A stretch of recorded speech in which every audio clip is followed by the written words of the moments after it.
नमस्कार बच्चों। कल हमने लक्ष्मी इस संवादात्मक कहानी की शुरुआत की थी और उसमें हमने पढ़ा था कि गुरुवचन सिंह जी ने हमें पालतू मवेशियों के बारे में हमें आदमी को किस प्रकार का व्यवहार करना चाहिए और उन्होंने इस बात को समझाते हुए हमें ज्ञान सिंह, रहमान, करामत अली और उसकी बीवी, इसके बारे में हमने कल की तासिका में पढ़ाई की थी। हमने पढ़ा था कि जब तक वो गाय दूध दे रही थी तब तक किसी को कोई तकलीफ नहीं थी, लेकिन जब गाय ने दूध देना बंद कर दिया तो उसके बेटे रहमान ने क्या किया कि लक्ष्मी की पीठ पर डंडे बरसाए, बहुत ही बेदर्दी से उसे मारा। ठीक है। उसके बाद जब ड्यूटी पर से करामत अली घर में आ गया तो उसने देखा, उसे इस बात का पता चल गया कि लक्ष्मी को रहमान ने बड़ी बेदर्दी से पीटा है। तो वह क्या करता है, लक्ष्मी की पीठ पर रोगन लगाने के लिए चला जाता है। रोगन यानी कि दवा वाला तेल, जिस तेल में दवा को मिलाया होता है उसे हम रोगन कहते हैं। कल पढ़ा था हमने। तो जब वो रोगन लगा रहा होता है तो लक्ष्मी करामत अली को जिज्ञासापूर्ण देखती है, जैसे कि वो कह रही हो, अगर तुम मुझे पाल नहीं सकते तो तुम मुझे आजाद कर दो, मुझे यहां से मुक्त कर दो, मैं किसी दूसरी ओर चली जाऊंगी। ऐसा वो कह रही है, ऐसा रमजान को लग रहा है। यहां तक हमने कल पढ़ा था। इसका जो शेष भाग रह गया है उसका अध्ययन आज हम करेंगे। चलिए बच्चों, पन्ना नंबर 4 निकालिए। पन्ना नंबर 4 मैं पढ़ने के लिए शुरुआत करता हूं। आप लोगों को क्या करना है, पन्ना नंबर 4 निकालकर उस पर उंगलियां रखनी है। पन्ना नंबर 4।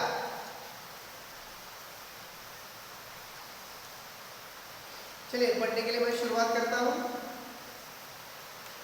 करामत अली ड्यूटी पर जाने की तैयारी में था, तभी रमजानी बोली, रहमान के अब्बा, अगर लक्ष्मी दूध नहीं देगी तो हम इसका क्या करेंगे। अब तो लक्ष्मी क्या बन गई, समस्या बन गई। जब तक दूध देती थी फायदा होता था, मनुष्य स्वार्थी है, मैंने कल पढ़ाया था आपको। तो अब उसकी बीवी बोल रही है, रहमान के अब्बा, अगर लक्ष्मी दूध नहीं देगी तो हम इसका क्या करेंगे। क्या खूंटे से बांधकर हम इसे खिलाते पिलाते रहेंगे।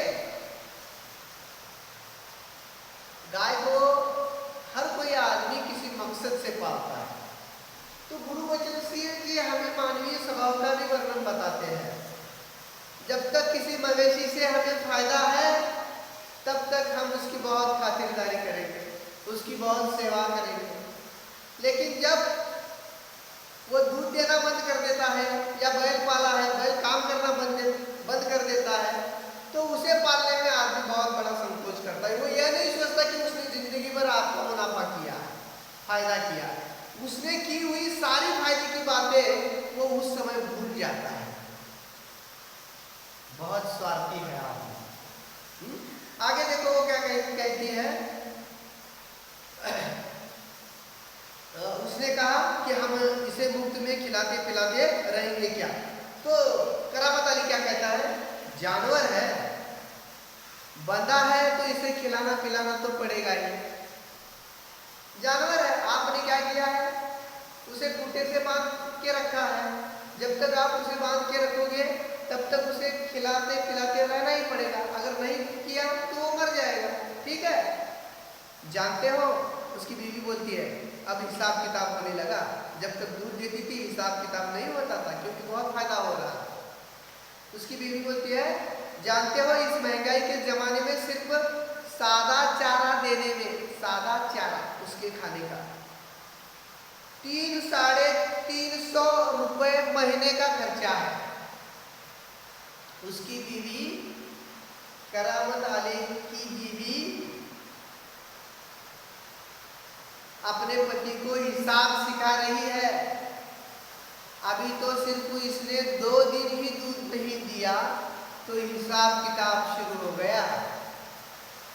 1 महीना अगर लक्ष्मी को पालना है, गाय को इस पालना है, बूढ़ी गाय को, तो महीने के 300-350 रुपए बर्बाद हो जाएंगे, खर्च हो जाएंगे।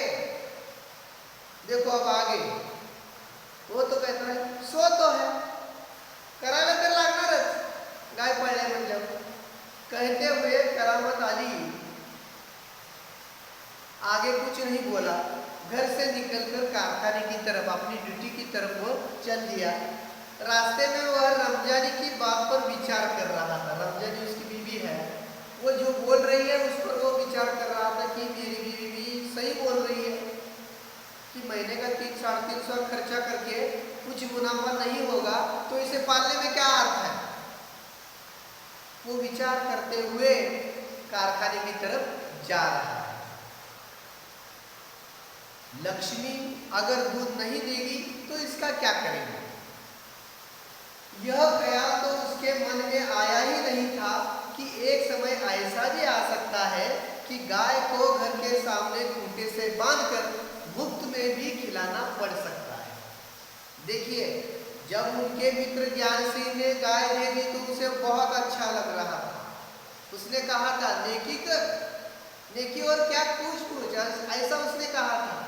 अरे भाई, इसके आनंद से, इससे आनंद की और बात ही क्या हो सकती है। अगर एक मित्र दूसरे मित्र को मुफ्त में गाय दे रहा हो, तब उसके दिमाग में यह विचार नहीं आया था कि यह गाय एक दिन दूध देना बंद करेगी तो मैं इसका खर्चा कैसे उठाऊंगा।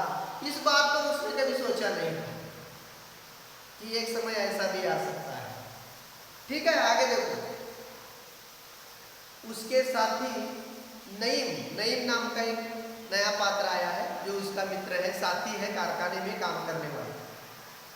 उसे कुछ परेशान देखा तो पूछा, करामत मियाँ क्या बात है, बड़े परेशान नजर आते हो, खैरियत तो है। खैरियत का मतलब क्या है? हाँ, व्यवस्थित, उसे हिंदी में कुशल कहते हैं। लिखो, कठिन शब्द आया है, खैरियत।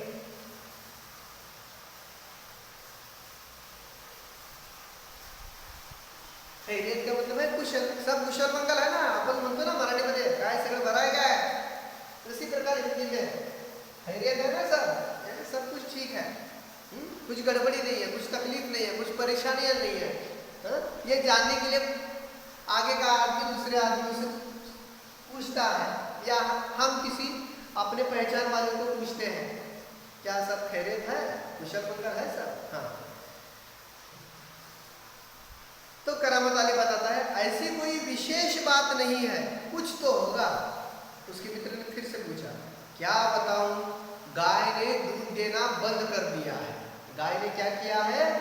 दूध देना बंद कर दिया है, बूढ़ी हो गई है, बैठा कर खिलाना पड़ेगा। और इस जमाने में गाय भैंस पालने का खर्चा, जब तक दूध दे रही थी फायदा हो रहा था, तब इसके दिमाग में ये विचार नहीं आया। अब सिर्फ 2 ही दिन हो गए थे उसे पाले हुए, मुफ्त में पाले हुए, तो इसके दिमाग में हजारों विचारों की श्रृंखला ही शुरू हो गई। आगे देखो, ये संवादात्मक कहानी है, मानवीय गुणों को भी उजागर करती है। इसमें परेशान होने की क्या जरूरत है, गाय बेच दो। उसके साथी का नाम क्या है? नईम ने बताया, अरे इतना क्या सोच रहे हो, गाय तो बेच दो, सारी परेशानियां खत्म हो जाए। उसे क्या पता लक्ष्मी ने उसका कितना मुनाफा किया है, वो तो मित्र है, साथी है। उसने झट से जवाब दिया कि तुम क्या करो, इस गाय को बेच दो। आगे देखो, करामत अली ने हौका भरते हुए कहा, बरं झालं ह्यातनं उपाय मिळाला। यानी नईम ने जो बात बताई वो करामत अली की समझ में आ गई। कौन सी बात? हौका भरते हुए कहा। हौका नया शब्द है, लिखो। हौका का मतलब है दीर्घ श्वास।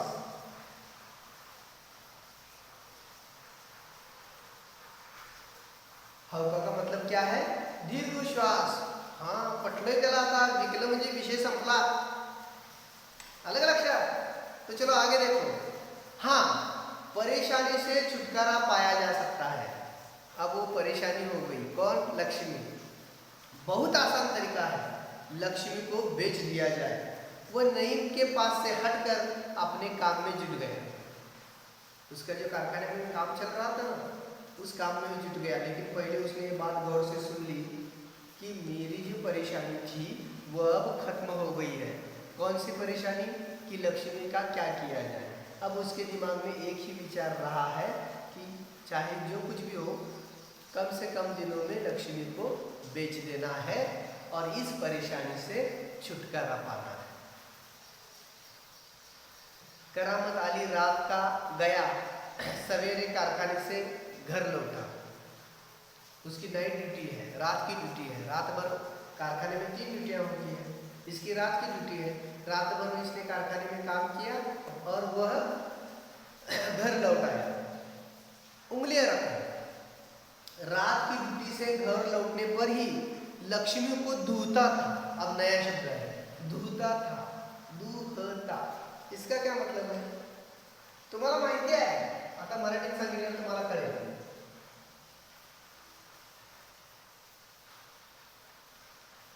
दुहना क्यों दुहता? हम यहाँ दुहता है तो दुहता लिखेंगे. दुहता. दुहता का मतलब है मराठी में जिसे आप म्हशीची धार काढली असं म्हणता बघा. हाँ, उसे हिंदी में दुहना कहते हैं. दूध निकालना. दुहना का मतलब क्या है? दूध निकालना. वो क्या करता था? रात की ड्यूटी से जब वो घर आ जाता था तो सबसे पहले क्या करता था? गाय को दूहता था. इसका मतलब गाय से दूध निकालता था. घर में घुसते ही उसने रमजानी से पूछा, क्या लक्ष्मी को अभी तक चारा नहीं दिया? उसे मालूम है. किसे? करामत अली को. गाय ने दूध देना बंद कर दिया है तो रहमान भी और रमजानी भी लक्ष्मी को खाना, चारा आदि नहीं देंगी.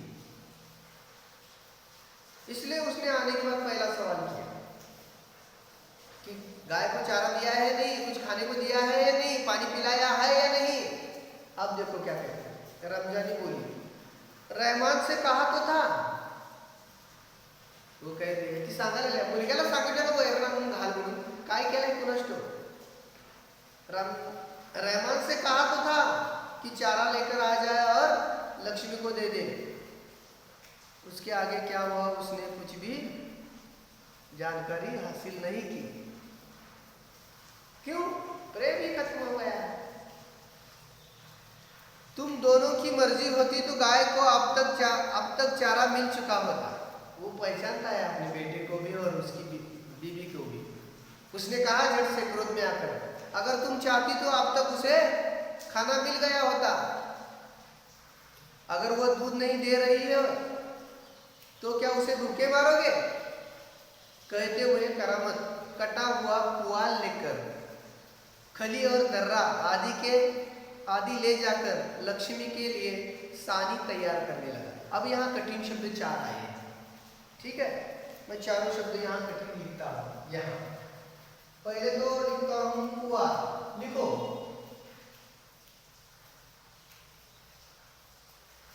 पुआल शब्द. इसका मतलब क्या है? हमारे खेत में जो धान निकलता है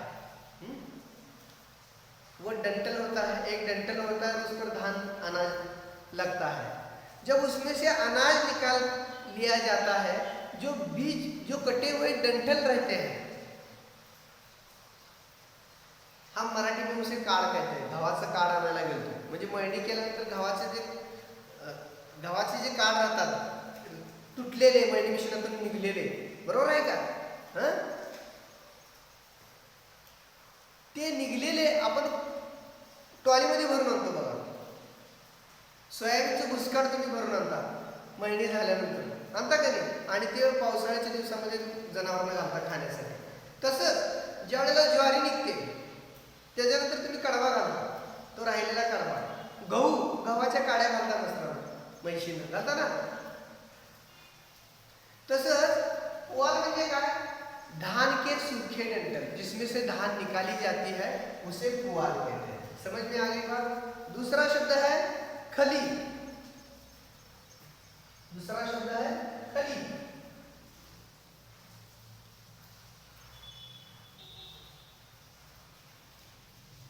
लिखो, देखिए खली का मतलब मराठी में बता देता हूं मैं। आपने कभी पेंड बघितलं की नाही? पेंड जनावरांना आपण बरडा म्हणून घालतो, कापसापासून बनवलेली पेंड। तुम्हाला माहिती आहे आपण शेंगदाण्याचं तेल काढतो, उत्तर भारतामध्ये तिळापासून तेल काढलं जातं। पण तेल काढल्यानंतर ते तिळाचा जो वरचा कवर जो राहिलेला असतो तो तेलामध्ये घासून घासून घासून त्यातून तेल निघून जातं आणि राहिलेली जी वेस्टेज आहे त्याच्यापासून पेंड तयार केली जाते। मराठीमध्ये आपण शेंगदाणे कधीतरी आपण शेंगा घेऊन जातो बघा तेल घाण्यावर, तेल काढण्यासाठी। मग त्या शेंगदाण्याच्या बियामधून तेल निघाल्यानंतर जे शिल्लक राहतं त्याला तुम्ही पेंड म्हणता। पण शेंगदाण्यापासून निघालेल्या पेंडाला आपण कपरी पेंड म्हणतो। साधारणपणे काळसर असते, जनावरांना खूप पोषक असते, कारण त्याच्यामध्ये तेलाचे सगळे अंश असतात, तेलाचे सगळे घटक त्याच्यामध्ये असतात। लक्षात आलं काय? उसी को खली कहते हैं। और ये दोनों मिलाते हैं तो सानी तैयार हो जाती है। क्या तैयार हो जाती है? सानी। पुआल, खली और दर्रा इन तीनों को मिक्स करने के बाद सानी तैयार होती है। हम कहते हैं, तुम्ही मराठीमध्ये म्हणता ना बरडा घालायला चाललोय जनावरांना, बरड्यामध्ये एक असतं का काय ते? गव्हाचा भुस्सा असतो का नाही? गव्हाचा भुस्सा असतो, तांदळाचा भुस्सा म्हणजे तांदूळ काढल्यानंतर जी वेस्ट राहतं त्याचा भुस्सा असतो, गव्हाचा आट्टा असतो, ते सगळं मिक्स करताय, त्याच्यामध्ये थोडंसं मीठ घालताय आणि ते मिश्रण तयार करताय, त्याला हिंदीमध्ये सानी म्हणतात। लक्षात आलं काय? हां, वेगवेगळे पदार्थ मिक्स केल्यानंतर जो पदार्थ तयार होतो त्याला तुम्ही हिंदी में सानी कहते हैं, मराठी में भरडा कहते हैं। जनावरांना भरडा घालायला चालू, जे भरडलेलं असतं वेगवेगळ्या प्रकारचं ते सगळं मिक्स करतात। त्याच्यामध्ये मका भरडलेला असतो, गहू असतो, काही काही लोक ज्यांच्याकडे पैसे वगैरे जे असते ते डाळी सुद्धा घालतात वेगवेगळ्या प्रकारच्या। गव्हाचं पीठ करून घालतात, त्याच्यामध्ये थोडंसं तेल घालतात, काही जे गोळे तयार करून घालतात बैलांना वगैरे। लक्षात आलं? वेगवेगळ्या प्रकारचे सगळं मिक्स केलं की सानी म्हणायचं। समझ में आ गई बात? तो लिखो सानी।